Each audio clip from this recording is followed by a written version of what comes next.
बसिरहँदा बहुसंख्यकहरूको हितको लागि उसको प्रवर्धन र विकासको लागि कुनै संघ संस्था बनाउँदा बडा अप्ठ्यारो हुँदो रहेछ, बडा गाह्रो हुँदो रहेछ। हामी बहुसंख्यक संख्यामा छौं, हामीलाई किन संगठन चाहियो भन्ने प्रश्नहरू जताततै छरिएका छन्। तर बहुसंख्यक समाजमा बहुसंख्यक व्यक्तिहरूको लागि बहुसंख्यक विकासको लागि यदि एउटा सञ्चारकर्मीहरूले आफ्ना संगठन खडा गर्छन् भने त्यसमा मलाई लाग्छ अरु कसैको टाउको दुखाइदिनु हुँदैन।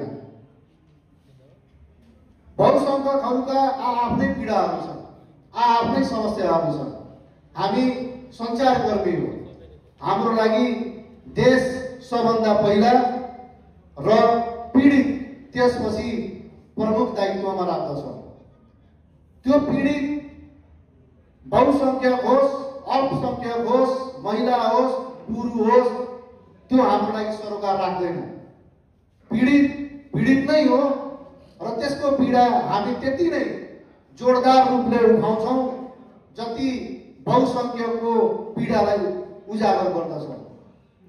हामीले यो संगठन बनाइराख्दा धेरै संघ संस्थाहरूबाट छलफल गर्यौं, धेरै अग्रजहरूबाट सल्लाह लियौं र अधिक गन्थन मन्थनका साथ हामीले यो संगठन आजको दिनमा घोषणा भएको देख्न पाउँदा हर्षित छु। म धन्यवाद दिन चाहन्छु नेपाल पत्रकार महासंघका केन्द्रीय सचिव अशोक तिवारीजीलाई। म धन्यवाद दिन चाहन्छु हाम्रा अग्रज दिपेन्द्र चौहानजीलाई। म धन्यवाद दिन चाहन्छु मध्य प्रदेशका अध्यक्ष श्याम अन्ध्याराज्यूलाई। म धन्यवाद दिन चाहन्छु हाम्रा जिल्ला अध्यक्ष ओम प्रकाश खनालज्यूलाई। साथै म ती सम्पूर्ण हातहरूलाई धन्यवाद दिन चाहन्छु जसले मलाई हौसला र हिम्मत प्रदान गरे। म ती सम्पूर्णलाई चरण स्पर्श गर्न चाहन्छु जसको कारण आज यो संगठन यहाँनिर घोषणा गर्न पाएका छौं। साथै यो विश्वास दिन चाहन्छु हामी कुनै पनि जात, धर्म, लिङ्गमा कुनै एक रति पनि विभेद नगरिकन आफ्नो सञ्चारको कर्म, आफ्नो पत्रकारिता, आफ्नो कलम मार्फत समाजमा हुने गलत प्रवृत्तिलाई विरोध गर्नेछौँ र जहिले पनि पीडितको पक्षमा उभिनेछौँ। टीका टिप्पणी साथीहरूको धेरै होला। अघि नै श्याम दाइले भन्नुभयो, कसैलाई आँटिनु पर्दैन, कसैलाई घौडाउनु पर्दैन।